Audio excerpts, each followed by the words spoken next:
ভদ্রলোক যখন নিয়ে আসে বলে যে এরকম ট্রেন থেকে পড়ে গেছে, পেশেন্টটাকে দেখুন।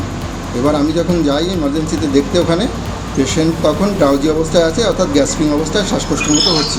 প্রাইমারি ট্রিটমেন্ট ওখানে করা হয়। ওখানে ওদের বলা হয় যে বাড়ির লোক যদি কেউ থাকে তাকে ইনফর্ম করতে। ওর কাছে একটা ফোন ছিল, ফোন থেকে ভদ্রলোক কাউকে একজনকে ফোন করেছিলেন, বলল যে বাড়ির লোককে ফোন করেছি। তারা বলছে যে ওকে যেন হসপিটালে ভর্তি করে 2 মাস রাখা হয়। তারপরে পেশেন্টটাকে রিপেয়ার করা, মানে যা প্রাইমারি ট্রিটমেন্ট করার পরে যখন বাইরে বের করা হয় তখন ওকে অক্সিজেন দেওয়া হয়। তখন শ্বাসকষ্ট আরও বেড়ে যায়, আরও 2-3টে ইঞ্জেকশান দেওয়া হয় যেগুলো দরকার।